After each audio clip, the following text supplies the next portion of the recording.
장들 반가워요. 어젯밤에 좀 잘만 하더라고요. 그죠? 많이 선선해졌어요. 8월 17일 정치부회 시작합니다. 양 반장, 벌써 금요일이네요. 중간에 하루 쉬었더니 일주일이 금방 갑니다. 그 진에어가요. 미안해, 자꾸 만져가지고. 진에어가 면허 취소 위기를 넘겼네요. 그렇습니다. 그 미국인인 조 에밀리 리 씨를 등기 이사로 불법 등재한 혐의 때문이었죠. 네, 맞아요. 네, 그런데 일단 대량 실직 또 주주 피해를 고려해서 네. 국토부가 그렇게 결정했다고. 네, 뭐 일정 부분 불이익은 또 있다면서요. 그렇습니다. 네, 그 얘기 이따 또 해주고요.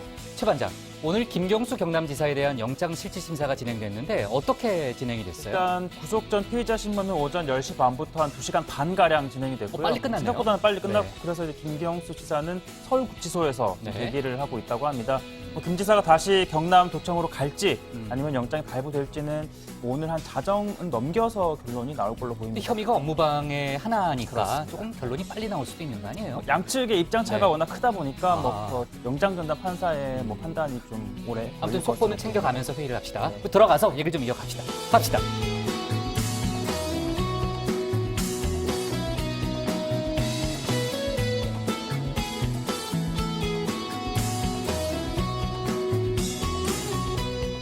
네, 반장들 자리에 앉았으면 정치보회를 시작하죠. 최근 국민연금 개선안을 둘러싼 논란이 뜨거웠잖아요. 그러니까 돈은 지금보다 더 내고 반대로 연금은 더 늦게 조금 받을 거라는 점이 알려지면서 정말 시끌시끌하지 않았습니까? 논란이 커지니까 문재인 대통령이 국민의 뜻에 반하는 개혁은 없을 거다 이렇게 명시적으로 밝히기까지 했는데 이렇게 뜨거운 이슈인 국민연금의 재정 전망과 제도 개선안이 오늘 발표가 됐습니다. 우선 국민연금 제도가 변화 없이 현행대로 유지가 된다면은 2042년에 적자로 돌아서고요. 2057년부터는 적립기금이 없어진답니다. 완전히 고갈되는 것으로 일단 예측이 됐고요. 그러니까 5년 전에도 한번 예상이 됐는데 그때보다 고갈 시점이 3년 앞당겨졌다고 합니다. 단순히 말하면은 초고령 사회로 지금 가고 있기 때문에 연금을 받을 사람은 늘고 또 낼 사람은 줄어드는 그런 현상 때문에 빚어지는 일이고요. 이에 따라 정부 자문단이 2개의 안을 제안했는데 현행 9%인 보험료율을 즉각 11%로 올리는 방안, 이게 첫 번째 일환이고요. 두 번째는 10년간 단계적으로 13.5%까지 인상하는 그 두 가지 안을 대안으로 제시했습니다. 복지부가 이제 오늘 제안된 그 자문안을 기초로 해서 앞으로 이제 의견 수렴 또 관계부처 협의를 거쳐서 9월 말까지 정부안을 확정하고요. 10월 말쯤에 국회에 제출할 예정이라고 합니다. 어때요? 고 반장 보기에는 이제 국회에 가면 결국 이제 국회를 통과해야 되는 문제인데 전망이 어떤 것 같아요? 네, 일단 국민연금법을 말씀하신 대로 개정을 해야 하는 건데 법을 개정해야 되는 거죠? 네, 그런데 입법화 과정이 험난할 것으로 보입니다. 당장 국민 여론이 차갑습니다. 더 큰 보험료 부담을 짊어져야 할 20, 30대 젊은 층은 반발하고 더 늦게 받게 될지도 모르는 중고령층도 내켜하지 않는 상황인 거죠. 여론에 민감한 정치권이 개혁 방안에 합의하지 못한다면 정부 개선안은 표류할 수밖에 없습니다. 네, 그런데 이 연금 개혁은 내용이 복잡하고 또 고려할 게 많아서 여야가 논의하는데도 시간이 많이 걸릴 수밖에 필요하죠. 없습니다. 네. 그런데 또 2020년에는 총선, 2022년에는 대선이라는 정치 일정이 또 있잖아요. 이런 대형 정치 이벤트를 고려할 때 이 국민들에게 인기가 없는 이 연금 개혁에 좀 주저하면서 미적거릴 가능성이 정치권이 그럴 가능성이 좀 충분히 있습니다. 그래서 일각에서는 올해 말 또는 내년 초까지 신속하게 결론을 내지 못하면 땜질 처방에 그칠 거란 우려의 목소리도 많이 나오고 있습니다. 네, 그러니까 정부안이 10월 말까지 확정된다 하더라도 이제 국회를 통과하는 과정에서 상당히 험난할 거다라는 이제 반장들의 얘기가 있었는데 양 반장, 과거에도 이제 보험료율을 올리려는 시도가 있었잖아요. 근데 결과적으로는 잘 안 됐죠. 그렇습니다. 국민적 거부감 또 반발에 정치권이 이제 뒤로 물러섰던 거죠. 자, 1차 연금 개편 때인 1997년에는 보험료율을 단계적으로 12.65%까지 올리는 방안을 추진을 했지만 역시 가입자들 반발로 부딪혀서 이게 없던 일이 됐습니다. 자, 2003년에도 더 내고 덜 받는 개정안이 국회에 제출됐지만 역시 마찬가지였고요. 2006년에는 보험료율을 12.9%까지 올리는 법안이 국회 상임위, 해당 상임위 그리고 법사위까지 통과를 했는데 이듬해 본회의에서 이게 부결이 됐습니다. 당시 보건복지부 장관이 유시민 작가였는데 이 국민연금 개혁 실패 책임을 지고 사임을 했었죠. 네, 맞아요. 기억납니다. 그때 이제 보험료율은 9%로 유지하고 소득 대체율만 점진적으로 인하하는 방안이 대안으로 채택이 됐던 그런 기억이 나고요. 가장 가깝게는 2013년에도요. 정부가 복수 개편안을 마련했는데 결국은 그냥 백지화가 됐습니다. 그만큼 국민연금 문제는 정말 고양이 목에 방울달기다 이런 얘기가 있을 정도로 아주 민감한 문제인 건 분명해요. 특히 국민들한테 잘 설득해야 되고 또 오해가 있다면 풀어야 되고 또 불신이 있다면 그걸 설명하는 게 또 정부의 목 아니겠습니까? 앞으로 상당히 이제 많은 논의가 있을 텐데 그 상황을 잘 지켜보는 게 필요할 것 같아요. 자, 오늘 정치보이는요. 먼저 최 반장 발제를 들어보면서 사법부 재판거래 의혹 속보와 드루킹 특검 수사 관련한 얘기부터 해보고요. 초유의 여야정 협의체 전망, 또 오늘 국회 상황을 이어서 다루겠습니다. 기무사 개헌 문건 수사 상황, 그리고 조금 전에 얘기했던 국민연금 개선안 관련 얘기도 알아봅니다. 그럼 먼저 최종혁 반장의 발제부터 시작하겠습니다.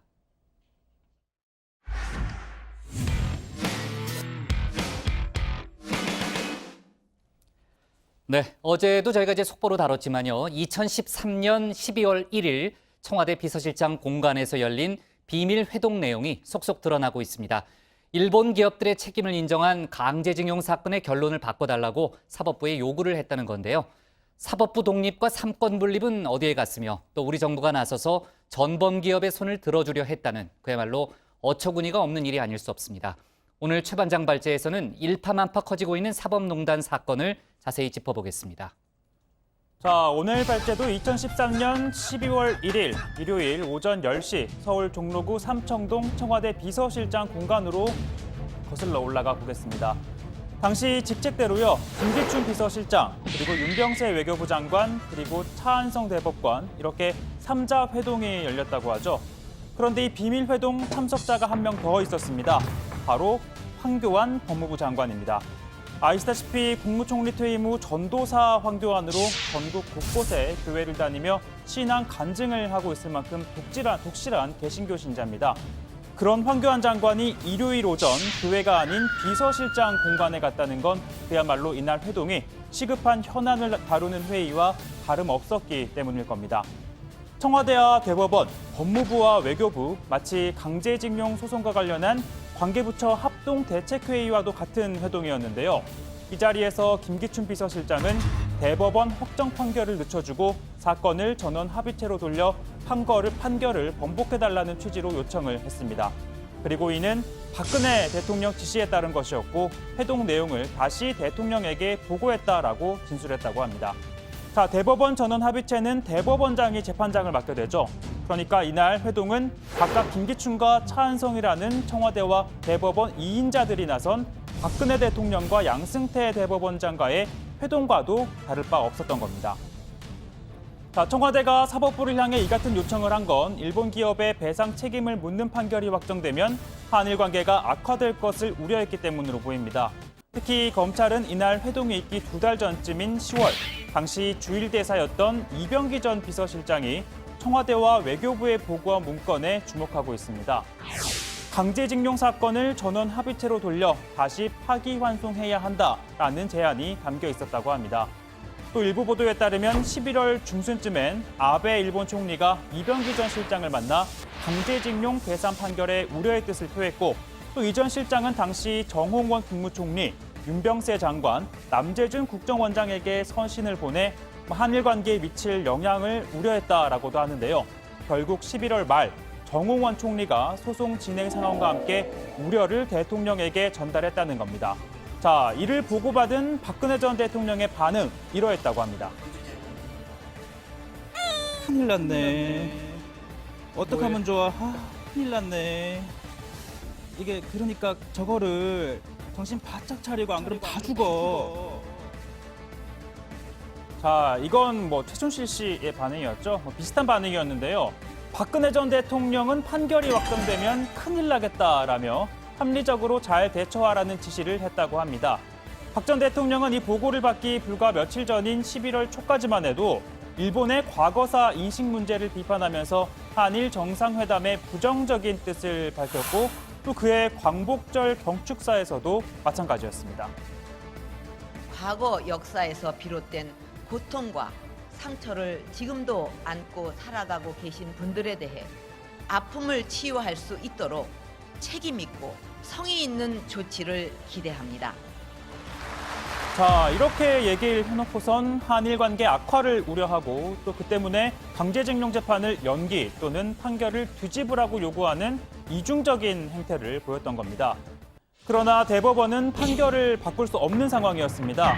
강제징용 피해자들이 제기한 소송은 1심과 2심에서 모두 패소를 했었습니다. 그러나 2012년 5월 대법원은 하급식 판단이 틀렸다. 그러니까 배상을 하라라는 취지로 이 사건을 파기환송합니다. 이에 따라 2013년 서울고법과 부산고법은 피해자들에게 1억 원씩 또 8천만 원씩 지급하라고 결정을 합니다. 이에 불복한 전범기업들은 대법원에 재상고를 하죠. 그러나 대법원은 앞서 배상하라고 파기환송을 했고 또 이에 배상 판결이 내려졌기 때문에 대법원은 신속하게 이 판결을 확정만 하면 되는 상황이었던 겁니다. 자, 이를 법률 용어로 심리 불속행이라고 하는데요. 보통 사건이 대법원에 올라온 지 4개월 안에 결정을 하게 됩니다. 전범기업이 재상고를 한 게 8월쯤이었으니까 4개월, 그러니까 12월 안에 사건을 끝내고 강제징용 피해자들의 한을 풀어줄 수 있었던 상황이었던 겁니다. 자, 그런데 이 기간을 얼마 남겨두지 않은 12월 1일 문제의 비밀 회동이 열렸던 겁니다.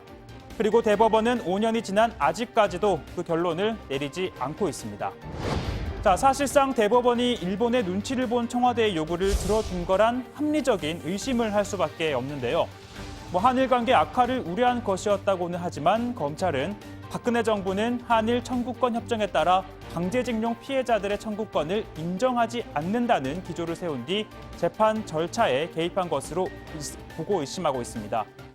자, 1965년 박정희 정부는 일본으로부터 3억 달러 무상 지원, 그리고 2억 달러 차관을 받는 대신 우리 정부와 국민 개인에게 손해배상 청구권은 소멸됐다라는 협정을 맺습니다. 즉, 박근혜 전 대통령이 청와대 2인자를 내세워 직접 재판을 챙긴 건 이를 아버지의 업적이라고 여기고 또 흠집을 남기지 않기 위한 의도라는 시각도 있습니다. 이후 박 전 대통령은 2015년 말 일본으로부터 10억 엔을 받고 일본과 위안부 합의를 맺는데요. 그리고 이듬해부터는 일본의 과거사 인식 문제에 대한 비판이 사라졌습니다. 한일 관계도 역사를 직시하는 가운데 미래 지향적인 관계로 새롭게 만들어 나가야 할 것입니다. 자, 미래 지향적인 관계는 과연 어떤 것이었을까요? 자, 오늘 발제 이렇게 정리해 보겠습니다. 김기춘, 박근혜 지시로 강제징용 재판 지연 요구입니다. 네. 근데 재능이 없는데도 기부해도 재능 기부예요? 그거 아까 보니까 좀 의문이 들더라고요.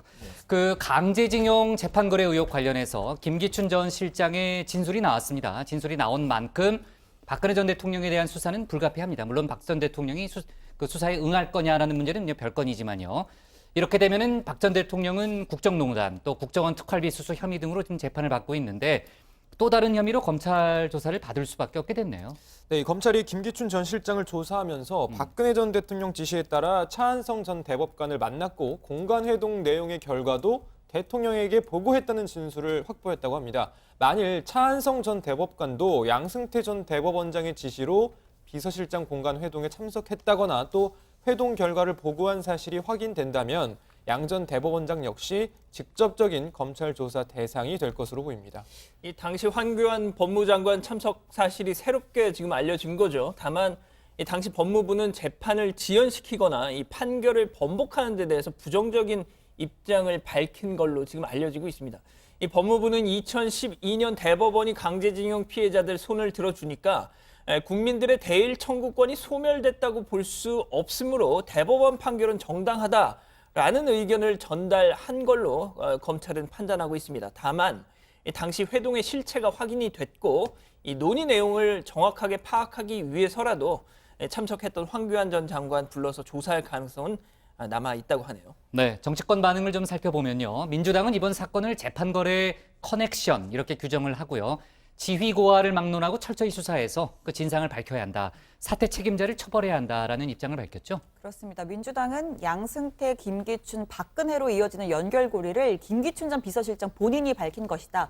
양승태 전 대법원장과 박근혜 전 대통령 간 재판 거래에 가교 역할을 했음을 스스로 실토한 것이다 라고 지적을 했습니다. 그러면서 당시 외교부, 법무부 장관이 동석했다는 점에서 양승태 사법농단이 정권 차원에서 이루어졌다고 비판했습니다. 특히 강제징용 재판의 결과를 바꿔야 한다는 방침에 대해서는 대한민국 정부인지 일본 정부인지 강제징용 피해자들의 입장에서 원통하고 기가 막힐 따름이다 라고도 덧붙였습니다. 박완주 최고위원 이야기 들어보시죠. 국정농단과 헌법 유린 행위에 대해 국민들에게 참여하고 속죄하기는커녕 국민들 앞에 나서기를 거부했던 박 전 대통령에게 다시 한번 분노를 느낍니다. 더욱이 이들의 재판 고래로 피해자들의 최종 판결이 미뤄졌다는 점은 우리 사법부의 정의를 심각하게 훼손한 범죄 행위입니다. 피해자들을 2번 울렸으며 국가의 근간을 흔든 너무나 크나큰 역사의 오점을 남겼습니다. 네, 비서실장 공간에서 있었던 그 회동의 실체가 이제 많이 드러났기 때문에 아마 다음 주에 사법부 재판거래 의혹 관련한 검찰 수사가 빨라질 것 같은 그런 예상이 좀 되고요. 자, 이어서 드루킹 특검 수사 속보를 다뤄봐야 될 텐데 아까 이제 최 반장하고 제가 잠깐은 얘기했지만요. 오늘 김경수 경남지사에 대한 구속 여부가 결정이 되고요. 오늘 그 결정 여하에 따라서 뭐 특검의 운명이 달려있다 뭐 이런 얘기도 좀 나오고 있는데 일단 영장 실질 심사는 2시간 반 만에 상당히 빨리 끝났어요. 김경수 지사는 지금 어디에 있습니까? 네, 지금 서울구치소에서 대기를 하고 있는데요. 오전 10시 반부터 시작된 구속 전 피의자 신문 오후 1시쯤 마쳤습니다. 특검은 김경수 지사에 대해 컴퓨터 등 장애 업무 방해 혐의를 적용을 했는데 오늘 영장심사에서도 단순히 이 네이버의 업무를 방해한 게 아니라 여론을 조작하는 등 민주주의를 해치는 범죄를 저질렀다라는 점을 강조를 했고요. 또 김경수 지사가 킹크랩 참관 사실을 부인하고 있고 또 드루킹과의 관계에 대해서도 말을 바꾸는 등 증거인멸 가능성이 있다라고 강조한 것으로도 전해지고 있습니다. 네, 반면 김경수 지사 측은 드루킹이 선풀운동을 하는 줄 알았지 댓글 조작인지는 몰랐다며 이 드루킹 공범이라는 특검의 주장을 반박했습니다. 또 현직 도지사로서 도를 운영할 의무가 있고 소환 조사에 적극적으로 응하고 휴대전화도 이미 제출하는 등 도주 우려가 없다는 점을 강조했습니다. 구속 전 피의자 신문을 마치고 나온 김 지사 이야기 직접 들어보겠습니다. 법정에서 어떤 소명하셨는지 아까 들어올 때도 말씀드렸듯이 지금까지 늘 그래왔습니다. 성실하게 소명하고 충실하게 설명했습니다. 법원의 공정하고 합리적인 판단을 기대합니다. 킹크랩 시연에 관련해서는 못 봤다는 입장 그대로. 일단 법원 판결로 얘기를 하시죠. 네, 김경수 지사의 구속 여부를 판단하게 될 영장 전담 판사 박범석 영장 전담 판사인데요. 그 박 부장판사의 이력도 또 덩달아 화제가 되고 있더라고요. 그렇습니다. 올 2월부터요. 서울중앙지법 영장 심사를 전담하고 있습니다. 그동안 이명박 전 대통령, 신현희 전 강남구청장, 이명희 씨, 조양호 한진그룹 회장 부인 이명희 씨 등 구속 전 피의자 신문을 진행을 했었죠. 이 가운데 이명박 전 대통령하고 신현희 전 강남구청장은 이 범죄 혐의 소명이 있고 증거인멸 우려가 있다면서 영장을 발부를 했습니다. 특히 신 전 구청장이 구속 이후에 냈던 그 구속적부심 청구는 기각을 한 바도 있었죠. 반면 이 특수폭행 혐의로 영장이 청구됐던 이명희 씨에 대해서는 법리 다툼 여지가 있고 증거인멸 시도 없다라면서 영장을 기각한 바도 있습니다. 네, 김경수 지사의 영장 실질 심사는 생각보다 빨리 끝났지만은 아까 이제 최 반장이 얘기했던 대로 지금 양측의 공방이 워낙 치열하기 때문에 그 판사가 고심을 많이 할 겁니다. 그래서 이제 영장 발부 여부는 이르면 오늘 밤 늦게 또는 이제 내일 새벽에 나올 수도 있다라는 생각이 좀 들고요. 영장이 발부되든 기각되든 정치적 파장 만만치 않을 걸로 보입니다. 정치권에서는 벌써부터 공방이 아주 거세죠. 신 네, 반장. 일단 민주당 추미애 대표 이런 얘기를 했습니다. 김경수 경남지사에 대한 구속영장 청구는 정치특검의 면피용에 불과하다라고 비판을 했고요. 도주 우려가 없는 김 지사에 대해서 영장을 청구한 건 이번 사건을 김경수 사건으로 엮고자 하는 정치적인 의도가 다분하다고도 했습니다. 또 향후 허익범 특검팀에 대해서도 책임을 물을 것이라고 강조했습니다. 네, 반면 자유한국당은 민주당의 김경수 구하기가 노골적이고 위협적이다라고 비판을 했습니다. 특히 이 김진태 의원은요, SNS에 이렇게 올렸습니다. 자신은 김 지사에 대한 영장을 반드시 발부해야 한다면서 김경수는 공범을 넘어 주범이다라고 했습니다. 그러면서 이렇게 민주당이 김경수 구하기에 나선 건 다음은 송인배 비서관, 또 그 다음은 김정숙 여사이기 때문이라고도 주장을 했고요. 김성태 원내대표 또한 민주당의 김경수 구하기가 도를 넘어섰다라고 비판하기도 했는데 한번 들어보시죠. 국회가 국민을 대표해서 특검법을 국회 본회의에서 여야 합의로 처리한 이 특검법을, 그래서 특검 수사가 이루어지고 있는데, 이 특검을 마치고 나면 특검을 특검하겠다고 지금 공갈 협박치는 민주당 지도부의 인식은 도대체 어느 나라 집권당의 인식인지 묻지 않을 수 없습니다. 네, 아울러 이 한국당과 바른미래당은 일제히 특검 기간 연장을 요구하고 있는데, 만일 김 지사에 대한 영장이 발부된다면 특검 입장에서도 수사기간 연장을 요청할 명분이 마련되고, 또 여권 내에서 차기 대선 후보로까지 거론되던 김 지사로서도 정치 활동에 치명타를 입을 것으로 보입니다. 반면 영장이 기각된다면 특검은 무리한 영장 청구였다는 비판과 함께 오는 25일 수사를 마칠 것으로 보이고요. 이 김 지사로서도 향후 정치 행보에 더욱 힘이 실릴 것이라는 관측이 나옵니다. 네. 자, 그리고요. 끝으로 다음 달에 헌법재판관 5명이 일제히 퇴임을 하게 되는데, 그중 2명을 대법원장이 지명하게 됩니다. 그 대법원장 몫인데요. 대법원 후보추천위원회 후보 7명이 이제 추천이 됐어요. 근데 최 반장, 그 후보군들을 보면요, 그 전반적으로 다양해졌다는 평가가 많더라고요. 네, 이 김명수 대법원장이 그 후임을 지목하게 되는 게 이진성 헌재 소장 그리고 김창종 재판관의 후임을 지명하게 됩니다. 이에 앞서서 대법원 후보 추천위가 7명의 법조인을 추천을 했는데요. 김창보 현 법원행정처 차장, 그리고 윤준 수원지방법원장, 이은혜 서울가정법원 수석 부장판사가 이름을 올렸고, 특히 우리법연구회 회장 출신 문영배 부산고법 부장판사 등 진보 성향의 고위 법관도 포함이 되어 있습니다. 특히 민변 회장 출신으로 세월호 참사 특조위원장을 맡았던 이석태 변호사, 그리고 신동승 헌법재판연구원 연구교수 부장, 또 김하열 고려대 로스쿨 교수도 포함이 돼 그동안 법관, 판사 일색이었던 후보군에서 벗어났다라는 평가가 나옵니다. 네, 정말 그러네요. 자, 김경수 지사에 대한 영장 이제 실제 심사 끝나고 이제 구속 여부는 이제 오늘 밤 늦게 결정될 거다라는 얘기를 아까 했는데, 일단은 혐의가 업무방해 하나로만 이제 청구가 됐기 때문에 의외로 또 결론이 빨리 나올 수도 있어요. 그러니까 최 반장이 그 회의하는 도중에도 속보를 계속해서 좀 챙겨가면서 우리가 얘기를 해보는 걸로 하고요. 오늘 기사 제목은 이렇게 정하겠습니다. 김경수 이르면 오늘 밤 구속 여부 결정으로 잡겠습니다. 다음은 신혜원 반장의 발제를 들어보겠습니다.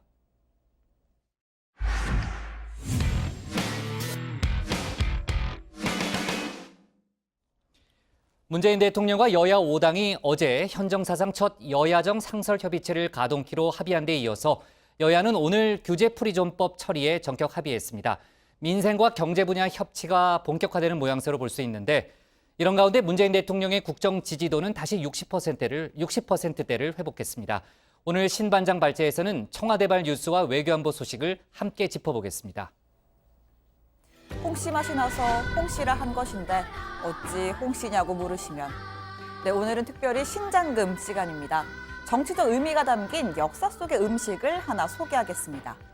이때는 바야흐로 18세기 조선 영조 때입니다.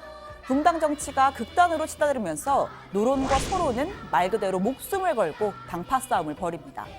영조는 이 폐단을 없애기 위해서 당파와 관계없이 고루 등용하는 방안 탕평책을 실시하죠. 그리고 탕평의 의미가 담긴 음식 탕평채를 유행시킵니다. 1870년에 나온 책 명물기략에선 사색당파의 탕평을 기대하여 녹두묵과 여러 재료를 섞어 만든 음식을 탕평채라 한다라고 했습니다. 이 묵을 가늘게 썰어서 각종 재료와 버무리는 방식 자체가 탕평, 즉 통합을 연상시키는데요. 말 그대로 음식의 정치학입니다. 어제 여야 5당 원내대표를 초대한 문재인 대통령도 음식 정치를 활용했습니다. 메인 메뉴는 오색 비빔밥이었죠. 각 당의 상징색을 나타내는 식재료가 담겼는데 역시나 협치를 뜻합니다. 8월 임시국회가 시작되는 날에 여야 5당 원내대표님들과 함께 소통하는 시간, 또 그러면서 협치에 대해서 또 의논할 수 있는 그런 기회를 갖게 돼서 아주 기쁘게 생각합니다. 실제로 문 대통령은 야당이 원하는 선거제도 개편을 테이블에 올렸습니다. 일종의 당근인데요. 현재 국회에선 정당 득표율대로 의석을 나누는 연동형 비례대표제와 한 지역구에서 2명 이상을 뽑는 중대 선거구제에 대한 논의가 이어지고 있습니다. 소수 야당은 현재보다 의석수가 늘어날 수 있기 때문에 선거구제 개편에 적극적입니다. 비례성과 대표성을 이렇게 제대로 이렇게 보장할 수 있는 그런 선거제도 개편에 대해서 대통령 개인적으로는 강력하게 지지한다는 그런 말씀을 드리고 싶습니다. 어제 회동은 헌정사상 첫 여야정 상설협의체 가동이라는 결실도 맺었습니다. 제1야당에 더해서 원내 교섭단체가 아닌 소수정당까지 참여하는 전례 없는 소통회장이 열리는 건데요. 지난해 5월 문 대통령이 협의체 구성을 제안했지만 한국당의 거부로 흐지부지 된 바 있습니다. 여야정 상설협의체는 분기별 1회 개최를 원칙으로 하며 필요시 여야 합의에 따라 개최한다. 다음 협의체는 2019년 예산안 시정연설 이후인 11월에 개최키로 한다. 여야의 의기투합이 가능했던 건 한반도 평화와 민생 경제 문제가 어느 때보다 엄중하다는 공감대가 있었기 때문입니다. 8월 임시국회에서 국민 안전, 소상공인, 자영업자, 저소득층 지원 법안, 혁신 성장을 위한 규제 혁신 법안을 우선 처리하자는 건데요. 당장 오늘 아침 조찬 회동을 통해서 수년간 국회 문턱에만 머물던 지역구 특별법과 규제 프리존법을 30일 본회의에서 통과시키기로 합의했습니다. 합법을 병합해서 산업위원회에서 심사하고 8월 30일 날 국회에서 본회의에서 처리하기로 교섭단체 간의 합의를 이뤄냈습니다. 서비스 발전법은 기재위에서 논의를 하고 합의가 이루어지지 않으면 민생 TF에서 다시 논의하기로 했습니다. 다음 산업위에서 산업융합법 논의를 하도록 했습니다. 상가 임대차 보호법도 법사위에서 통과시키기로 합의했습니다. 사실 민주당은 지난 수년 동안 규제 프리존법 통과를 반대해왔습니다. 규제 완화가 과도하고 대기업에 특혜를 주기 위한 맞춤 법안이라는 주장이었죠. 2년 전 여야 원내대표들의 냉면 회동에선 오늘 조찬 회동과 정반대의 상황이 벌어졌습니다. 비냉 비비듯 협치를 하자는 새누리당, 또 물냉만 먹겠다는 민주당이 나섰습니다. 각 당이 제출한 그런 중점 법안들을 가지고 가급적 민생과 경제가 관련된 것을 먼저 우선해서 처리하자는 데 의견을 모았고, 청와대 발 경제 활성화 법은 실패했다는 점을 총선 민의로 국민이 가르쳐 주셨습니다. 경제 정책의 하나의 방안으로 규제 프리존이라고 하는 개념을 가져왔는데 맞습니다. 나쁜 규제는 풀어야 되고, 그러나 한편 있어야 될 규제는 더 강화해야 되는 것이 또 우리의 현실입니다. 최근엔 규제 완화에 대한 정부 여당의 입장이 전향적으로 변했습니다. 여러 경제 지표가 악화일로를 걷는 데다 일자리 창출과 경제 활성화를 위해선 규제 개혁이 절실하다는 판단이 작용했기 때문입니다. 문 대통령이 먼저 최전선에서 드라이브를 걸고 나섰습니다. 계속 머뭇거려서는 피해가 고스란히 국민들께 돌아가게 될 것입니다. 우선 신산업과 일자리 창출을 위해 이를 가로막는 규제부터 과감히 혁신해 나가야 한다는 것을 다시 한번 강조합니다. 자, 이런 가운데 문재인 대통령의 국정 지지도가 다시 60%를 회복했다는 여론조사 결과가 나왔습니다. 한국갤럽이 지난 14일부터 16일까지 조사했는데요. 긍정평가는 지난주보다 2%포인트 상승한 60%였습니다. 6.13 지방선거 이후 8주 연속 하락하다가 9주 만에 다시 반등한 겁니다. 긍정평가의 이유론 대북 안보 정책이 1위를 차지했습니다. 부정평가의 이유론 경제 민생 문제 해결 부족이 꼽혔는데요. 규제개혁, 민생법안 처리를 위한 여야의 협치 행보가 국민들의 평가를 바꿀 수 있을지 지켜봐야겠습니다. 오늘 발제 이렇게 정리하겠습니다. 청와대 규제 프리존법 처리 여야 합의 존중입니다. 네, 문재인 정부 출범 초기부터요. 여야정 상설협의체를 꾸리자는 얘기는 계속 있었습니다. 지난해 5월이죠. 문 대통령 취임 직후에 처음으로 이제 5당 원내대표 회동이 있었고요. 그 자리에서 또 제안이 됐었는데 당시 한국당의 반대로 지속은 안 됐습니다. 근데 어제 이제 그 여야가 이제 합의를 했고요. 또 이제 본격적인 협치 정국이 시작된 거 아니냐. 물론 앞으로 난관은 뭐 있을 수 있겠지만 조심스럽게 예측이 좀 나오고 있고요. 아까 이제 신반장도 얘기했지만요. 고반장, 오늘 여야 원내대표들이 또 바로 만나서 규제 프리존법 관련한 여러 가지 법안들을 처리하는데 합의를 했잖아요. 네, 그렇습니다. 이번 협치는 좀 더 구체적으로 말하면 민생협치, 경제협치로 표현할 수가 있는데요. 몇 년간 국회 문턱을 넘지 못하고 지지부진했던 지역특구법과 규제프리존법 등 3개 법안을 병합해서 오는 30일 국회 본회의에서 처리하기로 합의한 겁니다. 어제 청와대 오찬회동의 첫 후속 움직임인 셈인 거죠. 또 여야가 공히 임시국회 본회의 처리를 주장해왔던 상가건물 임대차보호법 개정안도 이번에 통과시키기로 했습니다. 다만 민주당과 바른미래당은 계약갱신 요구권을 5년에서 10년으로, 한국당은 8년으로 늘리는 것이 적절하다고 맞서고 있어서 향후 추가 논의가 필요해 보입니다. 신반장, 청와대가 곧장 여야 합의를 존중한다는 입장을 냈네요. 네, 일각에서는 규제 프리존법 처리가 대통령 공약 파기 아니냐 이런 비판이 나오기도 했는데 김의겸 청와대 대변인은 규제 프리존법 등 여러 이름이 어떻게 붙든지 일단 문재인 정부에서 추진하는 규제 혁신 내용들을 담아내기 위한 노력의 일환이라고 생각한다면서 여야의 협치 정신에 맞춰 합의한 내용을 존중한다라는 입장을 냈습니다. 또 전날 문재인 대통령이 원격 진료의 필요성에 대해 언급한 부분에 대해서는 의료계에서 걱정과 우려하는 의료 영리화에 해당되지 않는 범위 내에서 필요성을 말씀한 것이라고 설명했습니다. 어제 문재인 대통령이 특별 지시사항이라고 해서 자영업자 소상공인 세금 부담을 완화하기 위해서 당분간 이 세무조사를 유예 또는 면제한다. 이런 얘기도 했었죠. 맞아요. 내년까지는 조사 안 한다 이런 얘기가 그렇습니다. 발표가 됐죠. 근데 이걸 놓고도 좀 논란이 좀 있었죠. 김의겸 대변인 이렇게 얘기했습니다. 세무조사에 대한 유예, 체납액 소멸 제도 등을 적극적으로 알려서 자영업자 부담을 좀 덜어주려는 취지다. 일각에서는 비판이 있을 수도 있지만 현재 자영업자들이 처해 있는 어려움은 이 객관적인 현실이고 또 국민적으로도 공감대가 있다고 판단해서 그런 조치를 내린 걸로 알고 있다. 이렇게 설명을 했습니다. 다음 주에는 당정청이 함께 논의한 이 자영업자 종합 대책이 발표된다고 하네요. 네, 정부가 민생경제 살리기에 사활을 걸었다 이렇게도 표현할 수 있을 텐데 그런데 오늘 통계청이요 7월 고용 동향 자료를 발표했는데 그 상황은 생각보다 좋지 않네요. 네, 이 통계청 발표 자료에 따르면요. 7월 취업자 수는 전년 동월 대비 5,000명 증가하는 데 그쳤습니다. 증가율로 따지면 0%고요. 2010년 1월 10,000명으로 감소했던 이래 가장 좋지 않은 성적표입니다. 실업자 수는 1997년 외환위기 이후 처음으로 7개월 연속 100만 명을 넘어선 것으로 나타났고요. 산업별로는 우선 제조업 취업자가 12만 7천 명 감소를 했고 최저임금의 직격탄을 맞은 사업시설 관리, 사업 지원 및 임대서비스업과 교육서비스업 등에서도 취업자가 많이 줄었습니다.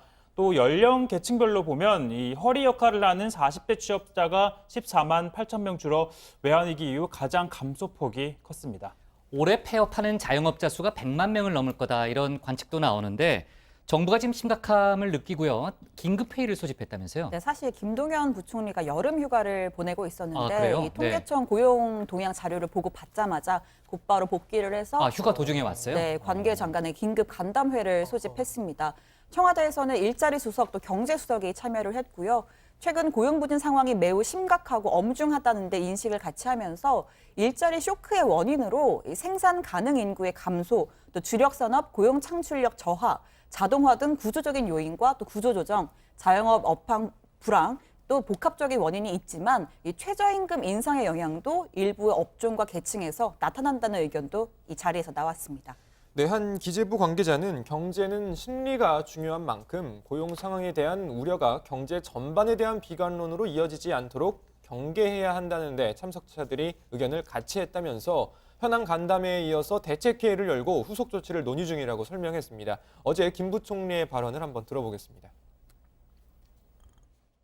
정부의 재정 투자를 늘려서 고용시장 안정성을 기하고 그것을 기초로 해서 보다 우리 노동시장의 신축성도 귀하면서 자생적으로 가갔던 것들이 우리 시장과 기업과 민간에서 일자리가 나오게끔 하는 것에 최대한 노력을 하겠다는 말씀을 드립니다. 네, 좋습니다. 자, 이슈를 좀 바꿔서요. 외교안보 속보도 짚어볼게요. 지금 이제 폼페이오 미 국무장관의 방북이 임박했다라는 거는 여러 가지 징후가 지금 발견이 되잖아요. 그리고 이제 북미 간 물밑 협상도 계속 진행이 되고 있는데 트럼프 대통령이 또다시 중국 배후론을 꺼내들었네요, 양 반장. 예, 뭐 중국 배후론 얘기는 최 반장이 얘기할 거고요. 아, 그래요? 예, 네. 어제 트럼프 대통령이 백악관에서 이 강요 회의를 주재했거든요. 아하. 예, 거기서 이 폼페이오 장관한테 최근 이 북한 관련 상황에 대해서 좀 브리핑을 해줘라 이렇게 지시를 했습니다. 그랬더니 이제 폼페이오 장관이 이런 얘기를 하더군요. 이 지난 몇 달간 미군 유해 송환 뭐 이런 부분에서 진전을 이뤄가고 있고 이 부분이 중요합니다. 머지않아서 큰 도약이 있길 바란다라고 했던 거죠. 그러니까 4차 방북을 앞두고 뭔가 북미 간의 물밑 접촉에서 상당한 의견 접근이 이루어진 게 아니냐 뭐 이런 관측이 나온 그러네요. 단서가 네. 됐는데요. 직접 한번 들어보시죠. I'd like to ask Mike if you could talk a little bit about North Korea, where we are with North Korea. Yes, sir, Mr. President. So we're now many months with no additional missile tests, many months with no additional nuclear testing from the North Koreans. We continue to engage in conversation with them about a path forward to a brighter future for the North Koreans. So continuing to make progress and hoping that we can make a big step here before too long. 네, 폼페이오 장관의 설명이 끝나자 트럼프 대통령, 북미 관계는 매우 좋지만 미국과 무역 전쟁을 벌이는 중국이 비핵화 대화 국면에 악영향을 미친다는 취지의 발언을 통해서 또다시 중국 개입설 내지 이 중국 배후론을 제기했습니다. 이 부분도 이어서 들어보시죠. And the relationship seems very good. I think it's probably hurt a little bit by China because China isn't really happy with what I'm doing on trade, but we have no other choice as a country. And they understand that. So I think we're probably being hurt a little bit with respect to North Korea having to do with China. But really we have no choice on that. We had to do something. 네, 북한 정권 수립일인 구구절 행사에 맞춰서 시진핑 중국 국가주석이 뭐 방북할 수도 있다 이런 얘기가 계속 나오고 있잖아요. 근데 이제 어제 발제에서도 친 반장이 얘기했지만요. 중국으로서는 이제 북미 협상 상황에 따라서 상당히 부담스러운 자리가 될 수도 있습니다. 아까 또 트럼프 대통령의 얘기를 좀 들어보면요. 이게 잘 되면 다행인데 만약에 삐끗거리기라도 한다면은 그 책임을 또 중국이 다 짊어질 수도 있는 이제 그런 상황이 될 수 있잖아요. 이런 상황에서 중국이 미국에요. 4자 종전선언을 공식적으로 제안했다는 얘기도 있네요. 네, 그렇습니다. 국회 외통위 간사단이 중국을 방문해서 장혜수이 중국 전인대 외사위원회 주임과 회담을 했는데요. 강석호 국회 외통위원장은 최근 중국이 남북한과 미국, 중국이 참여하는 4자 종전선언을 미국에 제안했다고 했다면서 중국은 종전선언이 상호 신뢰에 관한 선언이기 때문에 비핵화를 조기에 달성하는 방안이 아니겠냐는 입장을 보였다고 말했습니다. 또 중국은 종전선언이 결국 미국의 의지에 달린 것으로 판단하고 있다면서 중국과 한국이 함께 북미 대화에 힘을 실어줘야 한다는 의견을 피력했다고 덧붙였습니다. 네, 이런 가운데 김정은 위원장 경제 시찰 행보를 이어가고 있습니다. 상당한 공을 들여서 개발하고 있는 원산 갈마 관광 특구 지역을 3개월 만에 다시 찾았는데요. 이 공개된 사진엔 김정은 위원장이 시찰 도중에 비를 맞으면서 또 현장을 둘러보는 모습도 있었고 이번에도 이설주 여사가 함께 동행을 했습니다. 특히 김 위원장은 원산 갈마지구 건설 같은 방대한 창조 대전은 강도적인 제재 봉쇄로 우리 인민을 질식시켜보려는 적대 세력들과의 첨예한 대결전이다라고 강조를 했는데 이 북한이 각종 매체를 동원해서 대북 제재에 대한 불만을 표출하긴 했지만 이 김 위원장이 직접 강도적인 제재 봉쇄라는 다소 거친 표현까지 써가면서 언급을 한 건 상당히 이례적입니다. 그러네요. 강도적이다 네. 뭐 이런 표현.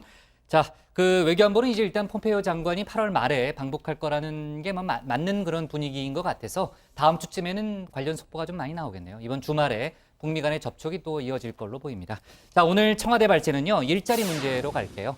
고용 쇼크에 관계부처 장관 긴급 간담회로 제목을 잡겠습니다. 다음은 양원보 반장의 발제를 들어보겠습니다.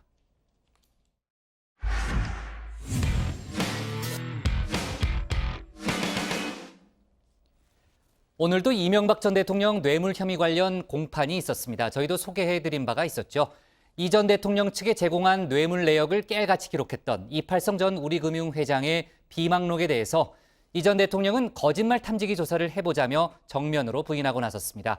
비망록 내용이 사실도 아닐 뿐더러 이팔성이라는 존재에 대해서는 관심이 없다, 조금의 관심도 없다 이런 얘기를 했는데 도대체 누구 말이 맞는 걸까요? 오늘 양 반장 발제에서는 관련 소식과 여러 가지 정치권 뉴스를 함께 알아보도록 하겠습니다. 네, 그렇습니다. 혹여 못 보셨거나 기억이 잘 나지 않는 이 정치부의 가족 여러분들을 위해서 다시 한 번만 복습을 하고 가겠습니다. 자, 이팔성 전 우리금융회장. 고대 동문인 이명박 선배가 대통령 할 때 금융감독원장 혹은 국회의원 한번 해보자 하는 일념에 2008년 1월부터 5월까지 그러니까 22억 원을 건넨 그 과정이 쭉 적혀있던 그야말로 이 눈물로 써내려간 총 41페이지짜리 통안의 비망록. 얼마나 소중하고 얼마나 혼자만 간직하고 싶었으면 검찰 수사관들이 집에 들이닥쳤을 때 그걸 푹푹 찢어가지고 염소마냥 입에 넣고자 했던 바로 그 비망록. 정말 많은 내용이 있었지만요. 이 비망록의 정수는 2008년 3월 28일자 메모였습니다. 금감원장, 국회의원, 산업은행장, 증권거래소 이사장 줄줄이 떨어지자 이팔성 전 회장 이 MB에 대한 배신감에 부르르 떨면서 이렇게 말하지 않았습니까? 자, MB 이명박과의 인연을 끊고 다시 세상살이를 시작해야 하는지 여러 가지로 괴롭다. 30억 원을 건넸다. 옷값만 준 게 얼마냐? 그 족속들 모두 파렴치한 인간들이다. 최소한 고맙다는 인사는 해야 하는 거 아니냐라고 말이죠. 다시 읽어도 화가 나는데. 자, 그런데 이 오늘 대반전이 있었던 것이죠. 이 비망록 소설이다라고 이명박 전 대통령이 변호인도 아니고 본인이 직접 자기 입으로 반박하고 나선 겁니다. 자, 이팔성이 나를 궁지에 몰기 위해서 그렇게 진술하지 않았나 싶다. 차라리 이팔성을 직접 불러서 거짓말 탐지기를 확인했으면 좋겠다라고 말이죠. 물론 인정한 부분도 있습니다. 자, 이팔성이 선거 기간에 그리고 대통령 당선인 시절에 나를 만나려고 노력한 건 사실인 것 같다고 말이죠. 하지만 곧바로 또 이렇게 얘기합니다. 이팔성은 선거운동 때 전혀 나한테 얼굴을 비치지도 않았고 나는 전혀 관심도 없었던 사람이다. 선을 딱 그은 거죠. 자, 이팔성 전 회장 비망록을 보면요. 대통령 당선인 사무실이 있었던 종로 통이동에서 이 전 대통령을 이렇게 두세 번 독대한 정황이 쭉 기록이 돼 있는데, 자, 이에 대해서도 아니 취임사 내용을 두고 내가 그때 취임식을 앞두고 취임사 내용을 원고 한 줄 한 줄 보던 정말 집중하던 그런 시기인데 내가 이팔성 같은 사람 만난다는 게 말이 안 된다라고 한 겁니다. 그러니까 한마디로 여러분 이거 다 거짓말인 걸 아시죠? 라는 거죠. 예, 글쎄요.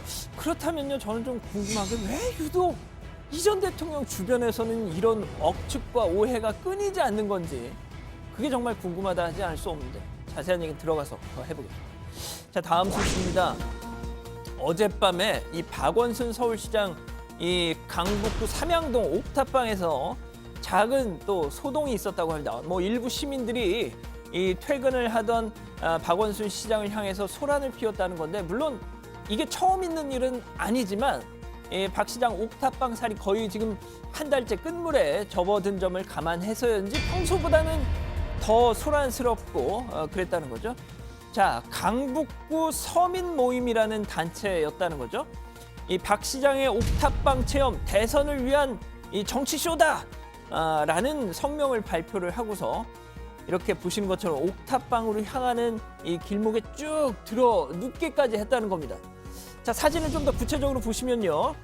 자, 보시면 여기 좀 특이한 것이 시위대 옆으로 바나나가 쭉 일렬로 늘어져 있습니다. 현장 설명에 따르면 이 바나나가 18개였다는 거죠. 이게 뭐지 도대체 하고 전 골똘하게 생각을 했죠.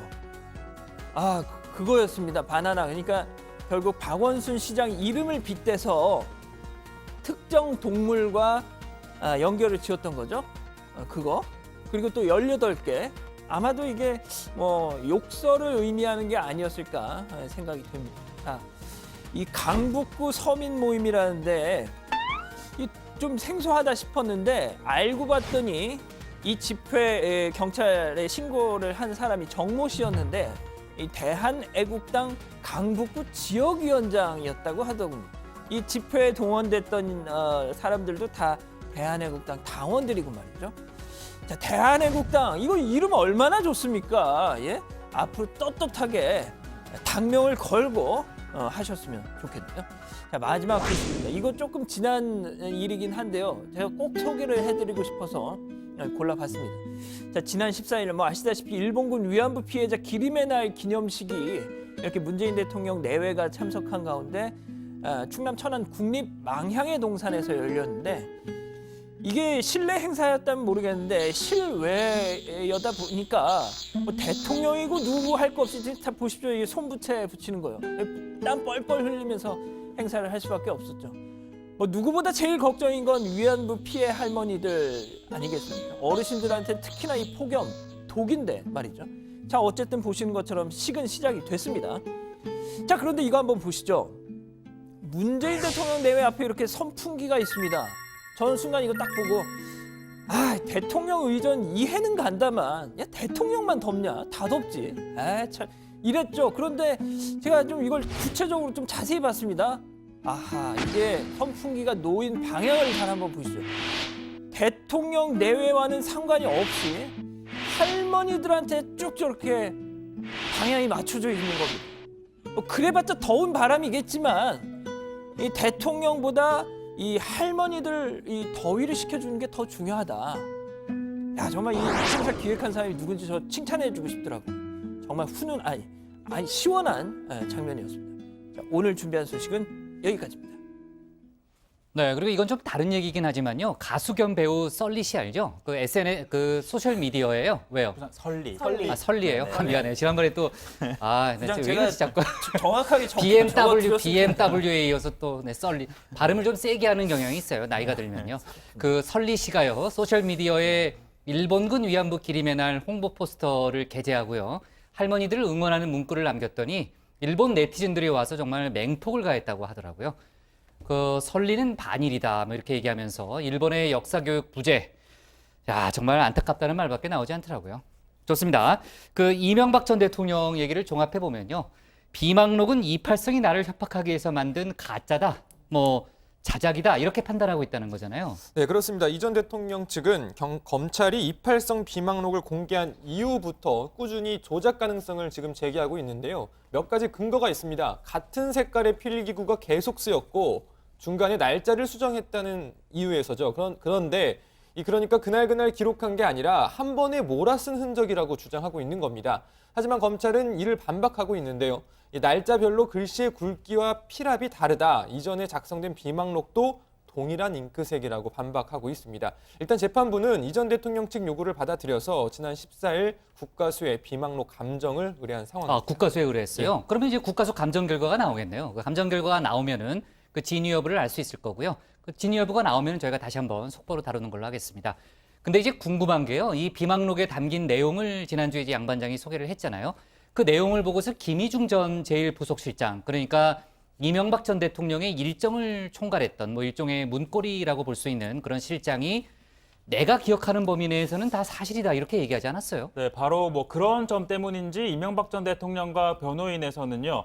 김희중 전 실장과 이팔성 전 회장 사이의 커넥션에 방점을 찍고 있습니다. 그러니까 김희중 전 실장이 이팔성 전 회장으로부터 많은 돈을 받아서 뭐 그렇게 주장을 하고 있는 것이다. 이런 논리를 펴고 있는데 이 전 대통령은 김희중이 나와 같이 있는 동안 누구를 뭘 시켰으면 좋겠다라는 인사 문제를 한 번도 얘기한 적 없다. 아마 그렇게 얘기를 했으면 그냥 잊지 못했을 것이다 라면서 이팔성이 생각하기에 부속실장이라는 자리가 힘이 있는 자리고 또 뭐든 얘기할 수 있는 자리라고 생각을 해서 접근을 한 게 아닌가 싶다 이렇게 얘기를 한 겁니다. 네, 그러니까 한마디로 정리를 하면 이팔성 전 회장이 인사를 챙긴 건 이 전 대통령이 아니라 김희중 전 실장이었다. 뭐 이런 방어 논리를 편 건데요. 하지만 검찰이 확보한 진술 중에는 이 전 대통령의 주장을 반박하는 것들이 상당히 있다고 합니다. 일례로 청와대 인사비서관을 지냈던 김모 씨의 경우에는 검찰에서 이 전 대통령에게 우리금융지주 회장 인사건을 보고하자 고개를 위아래로 끄덕이며 응 하면서 예상대로 추진하라라는 반응을 보였다는 진술했다는 내용도 있고요. 이런 걸 보면 이팔성 전 회장 인사를 김희중 전 실장 선에서 처리했다는 건 납득하기 힘들다는 지적이 많습니다. 네, 아까 양 반장도 얘기했지만 압수수색 때 비망록을 삼키려 했다고 하잖아요. 그 가짜로 만든 거면은 왜 삼키려 했을까라는 얘기도 좀 많더라고요. 제가 전에도 경험을 얘기했잖아요. 그거 잘 안 넘어가요. 되게 힘들어요, 삼키는 거. 그냥 그 작복하지 마시고요. 작곡이 알았어요. 좋습니다.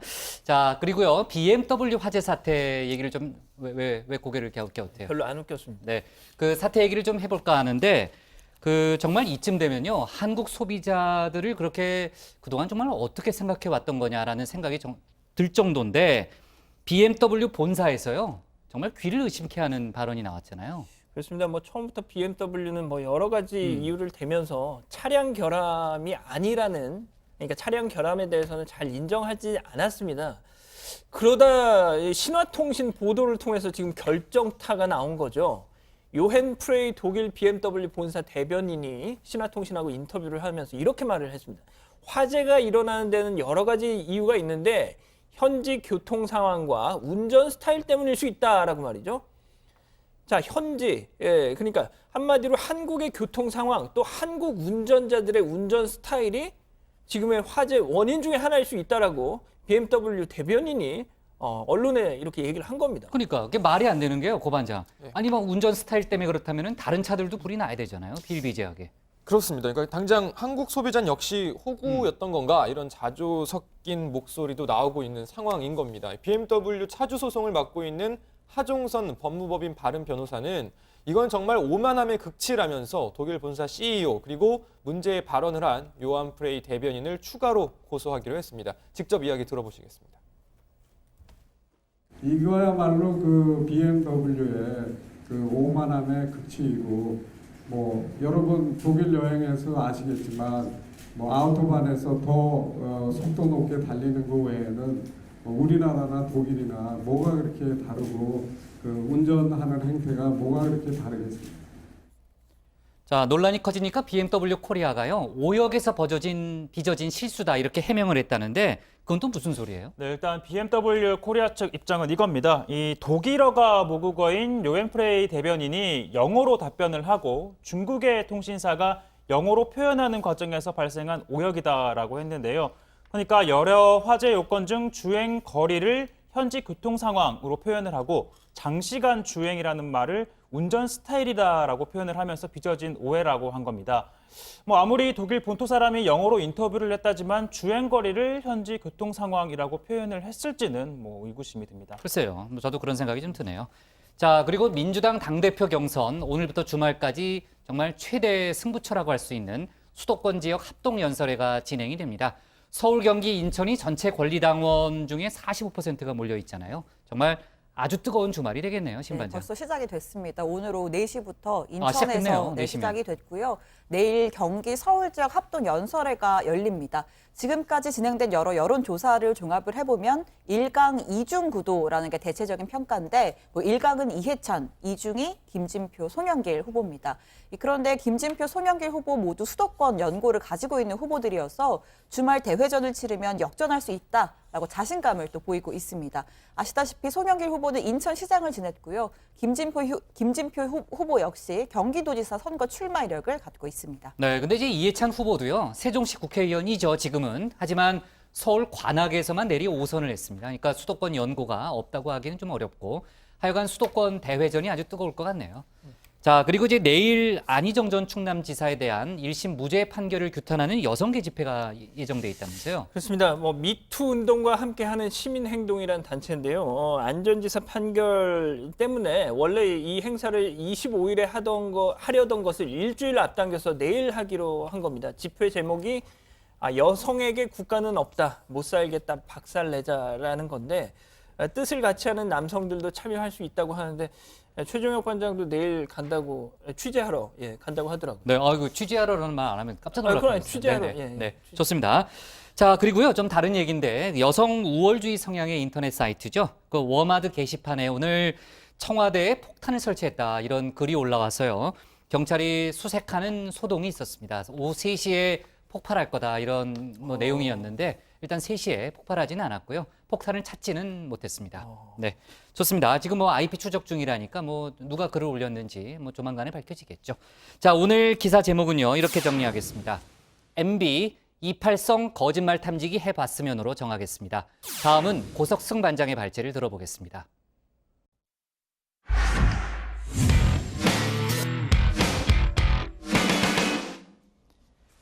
기무사 계엄령 관련 수사가 이제 반환점을 돌았습니다. 합동수사단은 기무사령부 압수수색에 이어서 계엄 임무 수행 군부대 지휘관들을 참고인 신분으로 조사하고 있습니다.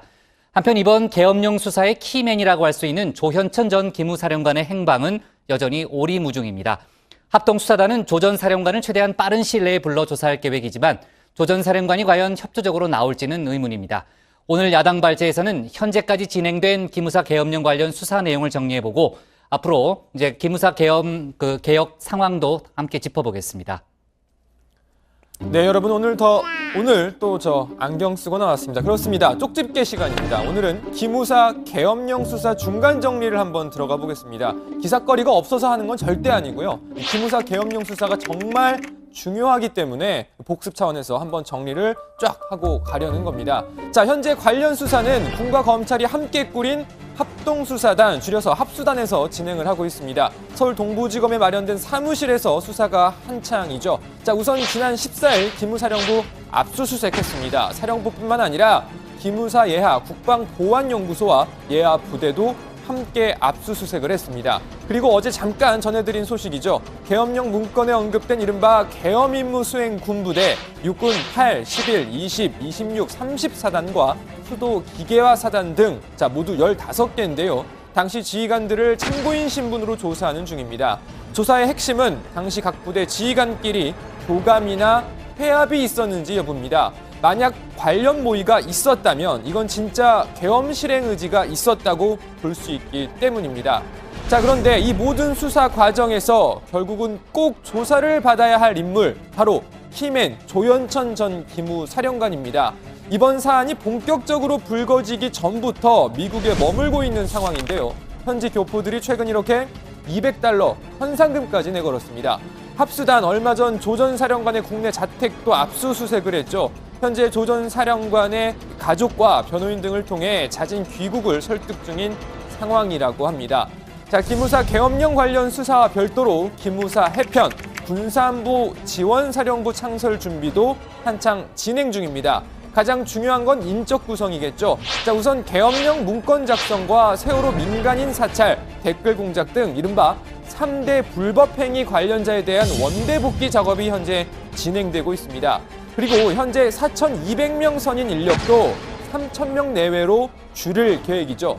자, 그런데 새로 만드는 안보지원사가 기존 기무사 업무 대부분을 그대로 수행하는 걸로 알려지면서 또 현재 기무사 내부 반발과 저항이 만만치 않은 것으로 전해지면서 이거 도로 기무사가 되는 게 아니냐, 도로 기무사 우려도 나오고 있습니다. 이런 우려 때문인지 문 대통령 지난 화요일 안보지원사는 새로운 조직으로 거듭날 것임을 재차 강조했습니다. 군사안보지원사령부를 새로 창설하는 근본 취지는 새로운 사령부가 과거 역사와 철저히 단절하고 정치 개입과 민간인 사찰 등 가오를 다시는 반복하지 않도록 하는 데 있습니다. 새로 제정하는 국가안보지원사령부 대통령 명예는 헌법상 보장된 국민의 기본 인권에 대한 침해 금지를 특별히 명문화하였습니다.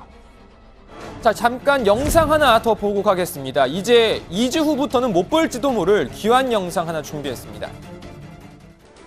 대한민국과 함께 걸어온 국군 기무사령부는 또 다른 70년을 내다보면서 업무 수행 기반의 첨단화와 수사 기법의 과학화를 추구하여 조국이 부여한 자유민주주의 체제의 수호에 숭고한 사명을 완수하겠습니다.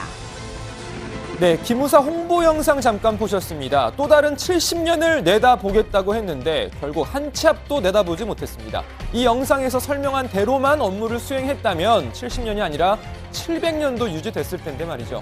자, 그리고 어제 저녁 JTBC 한마디로 기무사 데이였습니다. 스포트라이트와 썰전에서 연속으로 기무사를 다뤘습니다. 스포트라이트에선 기무사가 왜 국가가 아닌 정권에 충성을 다했는지에 대해서 집중적으로 다뤘습니다.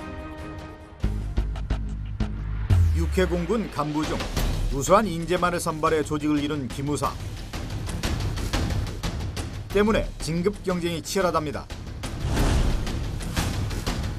그 경쟁이 진급을 결정하는 기무사령관에 대한 과도한 충성 경쟁으로 변질됐고 때문에 기무사령관이 이상한 거가 뭐냐면 정치적인 놈들 그 정권에 잘 보이게 돼가지고 또는 또 하나 더 달라고 완전히 그냥 정치권의 신념이 절약해버리니까 부대원들을 그렇게 만들어버린 거예요. 자, 그리고 썰전, 돌아온 썰전, 그도 함께 돌아왔습니다. 원년 멤버 이철희 의원이 새로 합류했죠. 이철희 의원, 이번 기무사 개헌 문건 작성 사실을 공개한 당사자이기도 합니다. 썰전에서 그 비하인드 스토리를 공개했습니다. 어디서 이제 뭐 촛불을 약간 좀 입수를 하신 거네요, 그러니까? 그럼요. 제가 여당 간사였기 때문에 국방부 돌아가는 얘기는 많이 듣는 편이죠. 아하. 근데 그걸 왜 물어보신 거예요, 근데? 아니 어디서 그렇게 깊은 빨대가 있나 그게 궁금했고 그 사람한테 잘해줘요, 그럼. 예. 왜 이거 이철희 의원한테만 그 중요 문건들이 계속 가느냐 이거예요. 제가 열심히 한 거예요. 네, 결론은 노력 덕분이었다는 이철희 의원의 비하인드 스토리 함께 들으셨습니다. 사실 재밌는 이야기가 더 많은데요. 시간 관계상 저희가 다 보여드리지 못하는 점 양해 부탁드립니다. 참고로 썰전은 매주 목요일 밤 11시에 본방송, 금요일 낮 1시에 재방송하니까 많은 시청 부탁드립니다. 그리고 썰전보다 조금 더 재밌는 다정에는 매일 저녁 5시에 방송이 됩니다. 자, 관련 소식은 들어가서 더 전해드리고요. 오늘 발제 이렇게 마무리하겠습니다. 반환점 돈 계엄령 수사, 조현천 귀국 설득 총력. 자, 그리고 금요일마다 찾아오는 순서, 금요 고다방 시간입니다. 자, 오늘은 더불어민주당 신창현 의원이 사연을 보내왔습니다. 더불어민주당 신창현 의원입니다. BMW사에 하고 싶은 말이 있어서 사연과 신청곡을 금요 고다방에 보냅니다. 요즘 BMW는 달리는 시한폭탄이라는 말이 어색하지 않을 정도입니다. 다시는 이런 일이 없도록 BMW 사고, 화재 사고 재발 방지법을 제가 발의했습니다.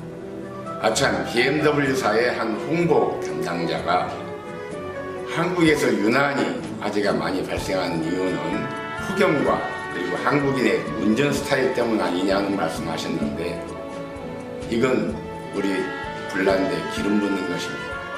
안 그래도 짜증나는 우리 한국 BMW사 운전자들을 더 이상 화나지 않게 하셨으면 좋겠습니다. 눈 가리고 방어하는 식의 임시 방편보다 근본적인 해결책을 마련해 주시기 바랍니다. 김수철의 정신 차려 노래를 신청합니다. 감사합니다.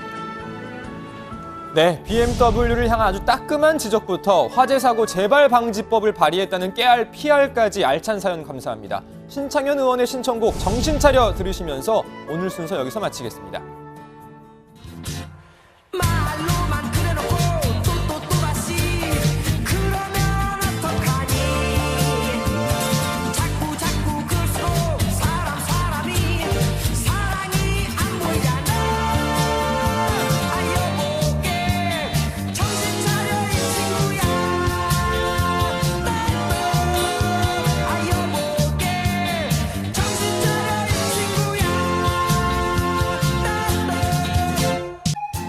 네, 기무사 개헌 문건 관련한 속보는 저희가 다음 주에 아마 더 얘기가 나올 테니까 다시 한번 다뤄보는 걸로 하고요. 아까 시작할 때 제가 간단히 이제 국민연금 개편안 관련한 얘기를 했는데 이게 오늘 뭐 가장 또 핫한 뉴스잖아요. 이 얘기를 다시 한번 좀 해볼게요. 오늘 장기재정 추계 결과 발표가 있었는데 예상대로 연금 고갈 시점이 더 빨라지는 걸로 나타났죠, 양 반장. 그렇습니다. 국민연금 재정추계위원회가 오늘 국민연금 제도 개선 방향 자문안 공청회를 열고요. 이 장기 재정 추계 결과, 말이 좀 어려운데요. 함께 발표했습니다. 국민연금 고갈 시점이 기존 예상보다 3년 더 빨라진다는 전망이 나왔습니다. 이 추계 결과를 보니까 이 적립기금 2041년 778조 원까지 불어났다가 2042년부터 조금씩 줄어들어서 결국 15년 뒤인 2057년 다 소진이 된다는 겁니다. 이 적립기금이 최대치가 되는 시점도 기존 2043년에서 2년 더 앞당겨지면서 기존에 2,561조 원이 될 것이라던 이 최대치 금액이 800조 원 가까이 줄었습니다. 이 재정추계위원회는 저출산 또 고령화와 이 경제 성장률 저하 등을 이런 이유로 꼽더라고요. 네, 이에 따라 이 국민연금 측은 이 기금의 지속 가능성을 위해서 보험료율 인상안을 방안으로 제시를 했습니다. 2028년까지 40%로 낮아질 소득 대체율을 현행 수준인 45%대로 유지를 하면서 보험료율을 현행 9%에서 11%로 올리거나 또는 소득 대체율은 그대로 하되 10년간 보험료율만 13.5%로 늘리고 이후 수급 개시 연령을 65세에서 67세로 늘리면서 연령이 많으면 급여를 깎는 방안인데요. 이런 방안은 논의를 거친 후에 최종안을 정부에 보고하고 이후에 국회에서 통과가 돼야 확정이 됩니다. 네, 국회 통과가 만만치 않을 거다라는 얘기는 앞에서 했으니까 저희가 생략을 하고요. 그리고 국민연금 못지않게 또 중요한 교육부의 대입 개편안이 오늘 발표가 됐죠, 고 반장. 네, 그렇습니다. 교육부가 2022학년도 대입 개편안을 공개했습니다. 이번 개편안을 한마디로 정리를 하면 다시 수능 비중이 커졌습니다. 먼저 김상곤 부총리의 발표를 잠깐 들어보겠습니다.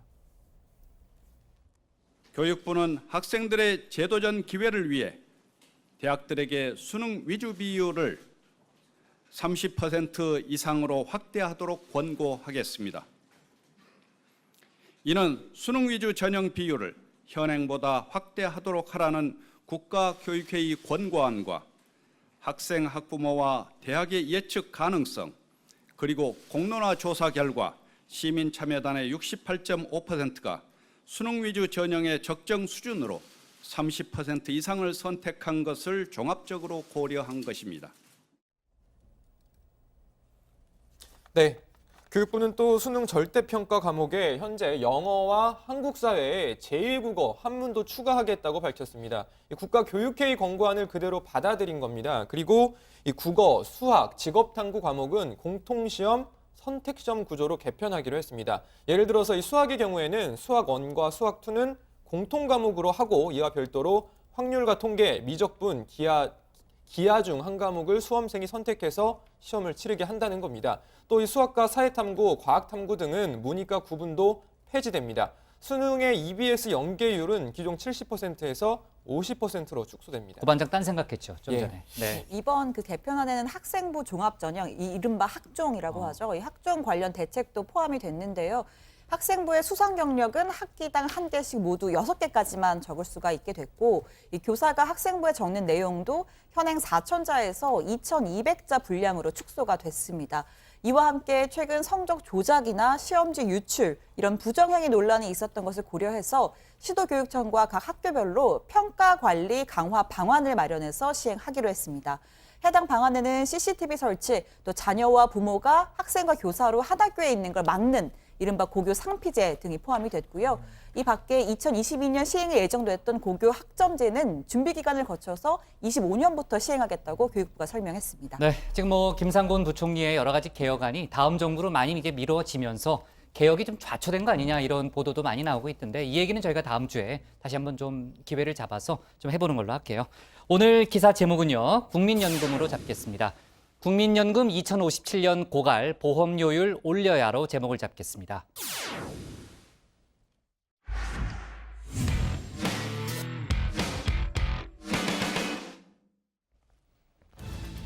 오늘 저희가 고른 한 컷은 중국인 면세점 난투국, 중국 누리꾼 나라망신입니다. 서울의 한 면세점에서 중국인들끼리 난투국을 벌였습니다. 상대방 위에 올라타거나 머리를 걷어차는 심각한 수준이었습니다. 물건 대리 구입사인 이들은 화장품을 먼저 사려다 다툼을 벌였다고 합니다. 폭행 현상은 소셜미디어를 통해 급속히 퍼졌는데 중국 누리꾼은, 그러니까 현지 누리꾼은 나라망신이다, 정말 부끄러워서 얼굴을 들 수 없다는 반응 일색입니다. 현지에선 언행을 더 조심하라는 말이 왜 나왔는지 이 사건을 보니까 알 것도 같습니다. 오늘 정치부에는 여기까지고요. 주말 잘 보내시고 저희는 다음 주 월요일에 다시 찾아뵙겠습니다. 네, 일주일 동안 수고 많았습니다. 중간에 수요일 빼고요. 네, 고생했어요. 월요일 날 봅시다. 일찍 들어갑시다.